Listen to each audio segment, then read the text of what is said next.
Imagine doing everything your doctor told you to do. You cut the salt. You started exercising. You swapped the takeaways for home-cooked meals. You even started tracking your steps. And then you check your blood pressure. Still high, 160/95.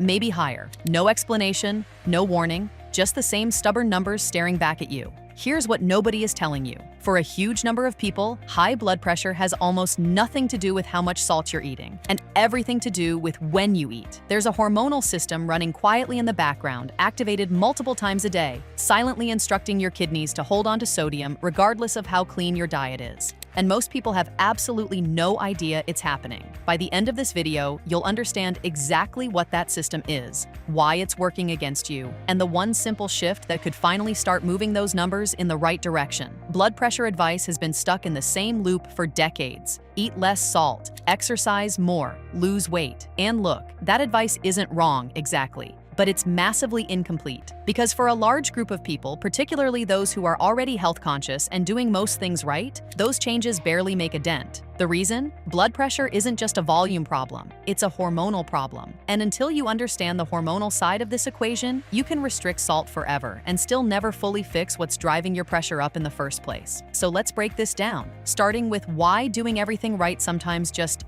doesn't work. Why doing everything right isn't enough. Picture someone eating well, whole grains, lean protein, vegetables, fruit for snacks, no excess alcohol, reasonable sleep, 5,000 to 10,000 steps a day. On paper, that person should not have high blood pressure, and yet consistently elevated readings. Nothing shifts, no matter how hard they try. When that happens, the natural response is to do more of the same. Cut salt even harder, add more cardio, eat even cleaner, but the numbers still don't move, or barely. Here's why. The traditional model of high blood pressure says, more sodium equals more water retention, which means higher blood volume, which means higher pressure. So cut sodium, problem solved. The hormone at the center of this? Insulin. Insulin, it's not about how much, it's about the pattern. Most people associate insulin with diabetes or blood sugar, but insulin does something else that almost nobody talks about. It directly controls how your kidneys handle sodium. Here's how it's supposed to work. Insulin is designed to be pulsatile. You eat, insulin spikes, it moves glucose into your cells, and then it falls back down to a low baseline. That rise and fall isn't just about blood sugar, it's a signal to multiple organ systems. When insulin rises, it tells your kidneys to retain sodium. It nudges your sympathetic nervous system, your fight-or-flight system, to stay slightly more active. It puts your blood vessels into a certain mode of reactivity, all completely normal,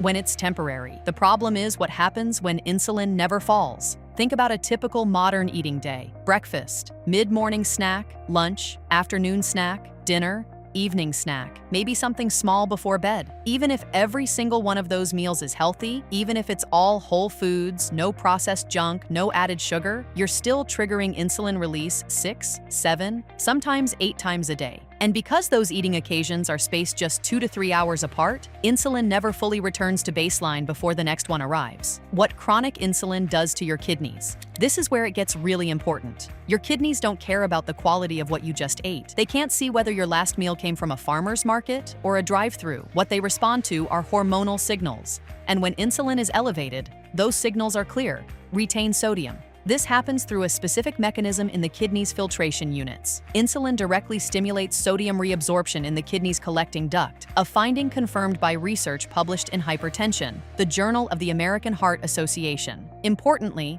this sodium retention happens independent of how much salt you're eating through your diet. Evolutionarily, this makes complete sense. When our ancestors ate, especially carbohydrate-rich food, the body anticipated a need to maintain blood volume to support digestion and nutrient absorption. Holding on to a little sodium temporarily was a smart move. But here's the key word, temporarily. That mechanism was designed for a world where meals were intermittent, where long gaps between eating were completely normal, and insulin had plenty of time to drop back down before the next meal arrived. In that context, sodium retention is brief, self-correcting, and harmless. The hidden metabolic factor. You can be lean and still have this problem. Here's something that catches a lot of people completely off guard. We tend to use body weight and visible fitness as proxies for metabolic health. Normal BMI, exercising regularly, looking fit. We assume the internal machinery is working properly. Very often, that assumption is wrong. Researchers have identified a group they describe as metabolically obese, normal weight. People who look completely healthy on the outside, but who have excessive visceral fat on the inside. Fat packed around internal organs. Fat that doesn't show up in a mirror or on a scale. A study published in Obesity Research involving over 3,000 participants found that roughly 1 in 4 people with a normal BMI had the same metabolic abnormalities typically associated with obesity, including insulin resistance and high blood pressure. Visceral fat is metabolically active in a way that ordinary body fat isn't. It releases inflammatory signals. It interferes with how the liver handles insulin, and it drives the kind of chronic insulin elevation we've been talking about, even in people who run marathons. Several everyday factors quietly push fat into this visceral compartment. Chronic sleep deprivation causes visceral fat accumulation even when calorie intake stays the same. Chronic stress elevates cortisol, which preferentially deposits fat around the organs.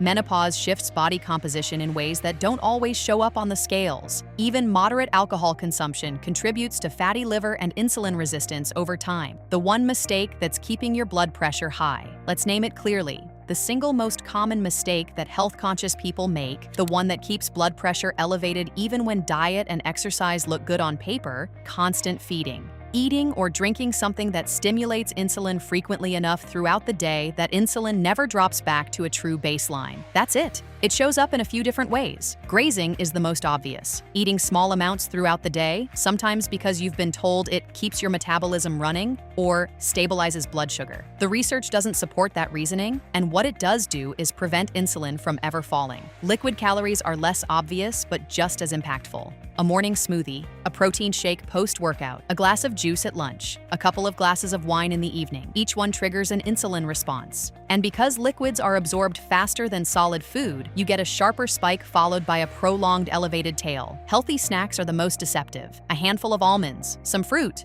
rice cakes with almond butter. These aren't bad foods. In isolation, they're genuinely nutritious. But if they're landing between meals, they're extending the insulin-elevated window and preventing your body from entering the fasted state where the beneficial metabolic resets actually happen. Late-night eating is particularly problematic. When you eat close to bedtime, insulin stays elevated for hours into what should be your deepest recovery window. The kidneys retain sodium overnight. The sympathetic nervous system doesn't wind down. The blood vessels don't get their repair period. Over time, your morning baseline pressure gets set permanently higher. The common thread isn't the type of food. It isn't even the amount. It's the frequency. Never giving the body a long enough break from insulin for the pressure-regulating systems to reset. And because you can't feel insulin rising and falling the way you feel hunger, most people have no idea this is happening. They think they're being responsible by eating regularly and fueling their day, but they're inadvertently keeping the systems that control blood pressure in a state of chronic activation. The fix. It's simpler than you think. The solution isn't extreme. This isn't about going keto. It isn't about fasting for days. It isn't about adding more restrictions to an already clean diet. It's about creating windows of time during the day when insulin can genuinely fall, not just lower than it was an hour ago, but actually back to baseline. The simplest approach: compress your eating into a narrower window. If you're currently eating across a 14 or 16-hour window, first meal at 7 a.m., last snack at 10 p.m., try bringing that down to 10 or 12 hours. That might look like skipping the mid-morning snack, having your first meal at noon instead of at breakfast, finishing dinner by 7 p.m. and not eating anything until the following morning. The specific structure matters less than the principle. Create a continuous block of time, ideally 8 to 12 hours, where nothing that stimulates insulin enters your system. Research published in Cell Metabolism found that restricting eating to a 10-hour window, with no changes to what people ate or how much, produced significant reductions in blood pressure, improvements in cholesterol, and better glucose regulation. Here's what happens during that fasting window. Insulin falls. The kidneys receive the signal to release sodium. Blood volume normalizes. Pressure drops. The sympathetic nervous system downregulates. The blood vessels start producing nitric oxide again, which allows them to relax and dilate properly. None of that requires active effort. You don't do anything to make it happen. You simply stop preventing it from happening. 3 supporting pillars.